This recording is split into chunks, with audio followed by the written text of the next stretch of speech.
I'm going to predict every semifinal matchup. I previously predicted the first round matchups. I got 5 out of 8 correct.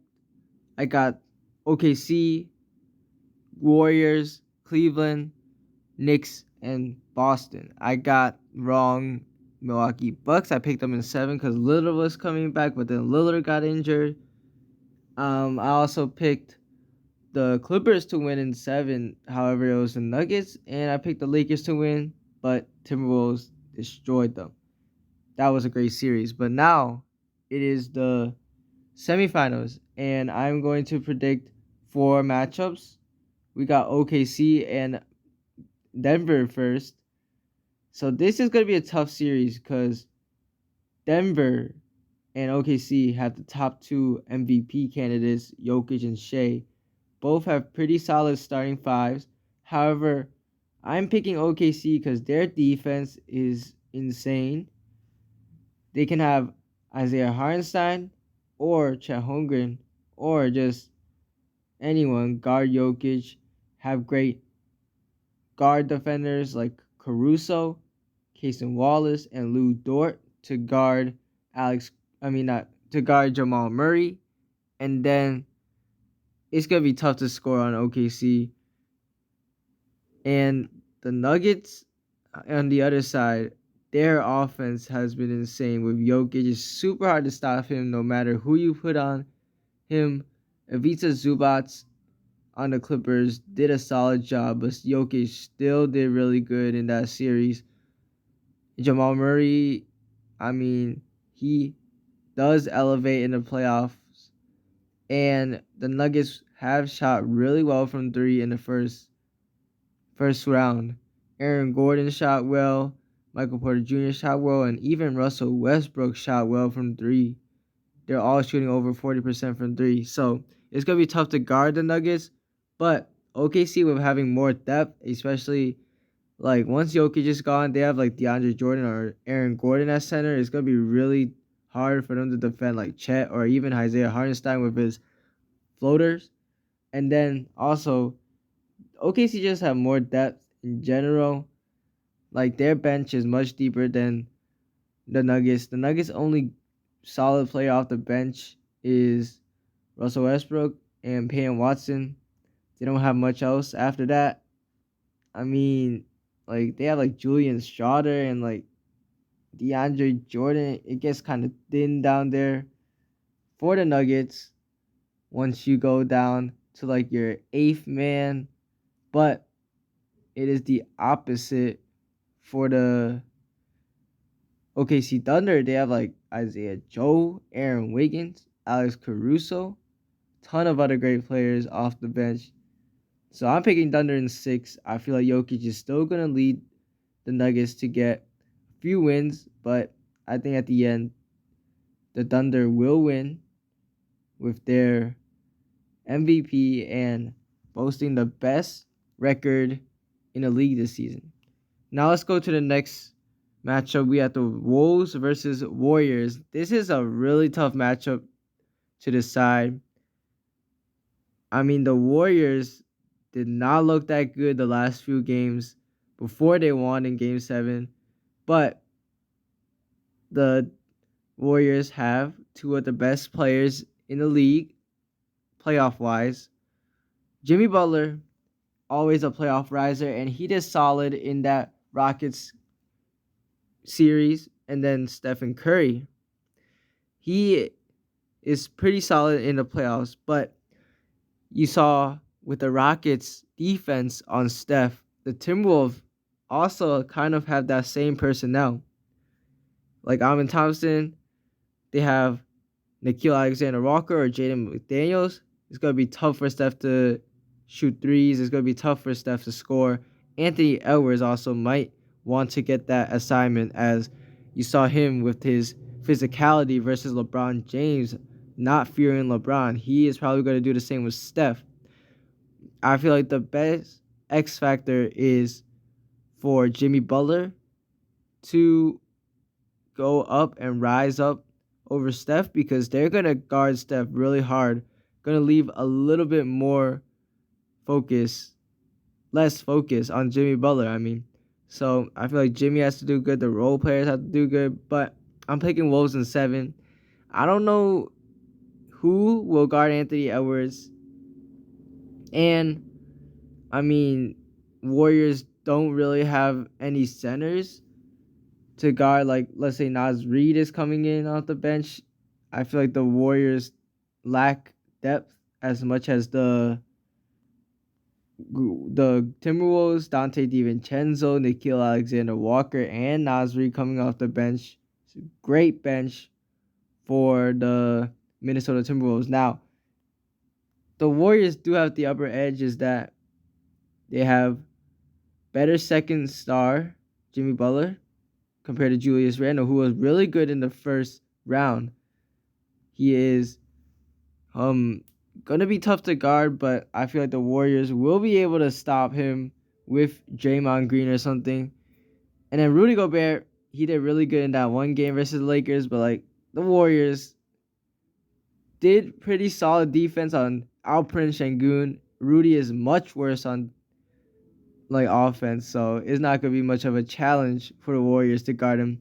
It's just I don't know who's gonna guard Anthony Edwards for the Warriors. Moses Moody has been solid on defense, but his offense was not good, especially in Game 7. Podziemski is a solid defender, but I think it's gonna be tough for the Warriors to guard Anthony Edwards. It can't be just a one-man game. So I'm picking Wolves in 7. It's gonna be a great series, though. I can't believe the Wolves or the Warriors are making the conference finals. And then go to the East side. Cavs Pacers already had one of their games done. Now I'm recording this before the games today or yesterday as you're watching it. So those were the Nuggets versus Thunder and the Celtics versus Knicks. So I do not know what the series is for those, the outcomes of the game 1, but I do know the outcome of game 1 for the Cavaliers versus Pacers series, and it's kind of worrying for the Cavaliers. The Pacers went at Cleveland's home, and their offense was insane. Tyrese Halliburton, Andrew Nembhard, you have to give credit to. He's making a ton of threes in the playoffs. He is a playoff riser. He is one of those rare role players that, don't really do much in the regular season, but in the playoffs, they go insane. Nembhard is one of those.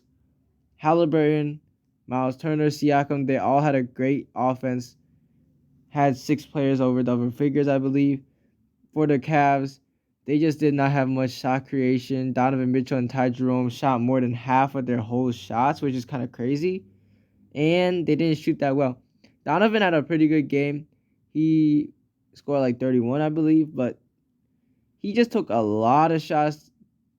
They are missing Darius Garland. DeAndre Hunter and Evan Mobley got injured in game 1, which is even scarier for them, as it seems like Evan and DeAndre might miss game 2. I don't know when Darius Garland has come back either, so this series might actually be much more competitive than expected. We all expected Cavs to steamroll, go to the conference finals to go against the Boston Celtics or the New York Knicks, but it seems like that might not be the case anymore with what is going on. I'm still picking Cavs, but now I'm picking Cavs in 7 instead of, I was going to previously say 6 because of all the injuries. I still feel like the Cavs are a great team, though, because they got the big 4, Mobley, and their players are not that injured, so they should come back before the series ends. And I feel like with their full team, it's going to be really tough to beat them, but they got to show more defense right now because their defense was not good in game 1 against the Pacers, their defense has been improving a lot. They clamped up pretty good in the clutch time, and their offense, of course, is really good. And then finally, we got the Knicks versus Celtics. This is also a pretty good series that we all wanted, but instead of in the conference finals, it's in the semifinals. I really like these semifinal matches. I feel like all of them are going to be bangers. So I feel like this playoffs have been really good so far already, and it's gonna get even better because they're actually good teams versus good teams. They're pretty even. I have the Celtics winning in 6 because I mean you saw what happened in the regular season. Now regular season is not an indicator for everything in the playoffs, but at least some of it because the Celtics destroyed the Knicks and won every game in the regular season versus them. The Knicks couldn't even win like any of the top 3 or 4 teams in the whole league one time. And that's kind of worrying for the New York Knicks. However, we saw Jalen Brunson go crazy in the game 6 versus the Detroit Pistons. And I feel like with Drew Holiday maybe injured, Jalen Brown kind of banged up, it might be a really good series for Brunson right here. But Cat is the main X factor. He did not do too well in that series versus the Pistons. He didn't really score that much. So I feel like Cat has to be an X factor because, I mean, the Celtics do have really good defenders on Cat, but like they usually probably put like maybe like Jason Tatum on Cat or something because they want Kristaps Porzingis to be a roamer on defense. So Cat has to be really good in this series. Alongside their role players, have to step up defensively. OG Anunoby and Mikal Bridges were brought to try to defend, especially Jason Tatum and Jaylen Brown, but their defense has not been as good as expected.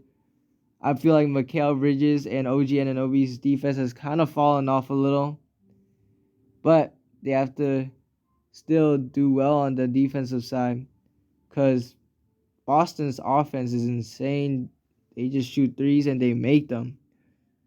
Jason Tatum, Jaylen Brown, they need to get guarded well because Jason Tatum went insane in the first round of the playoffs, even after a wrist injury. So I feel like that needs to get fixed. And for the Knicks to even have a chance to win, because they still got to worry about Derek White and Kristaps Porzingis after that. Both are good on offense as well. Kristaps especially can stretch the floor, and it's going to be really tough to guard him if you're just paying a ton of attention on Brown and Tatum. But I'm excited for all of these series. What do you think about predictions? Comment down below your predictions. And yeah, that's basically it. Thank you guys for watching. We're out.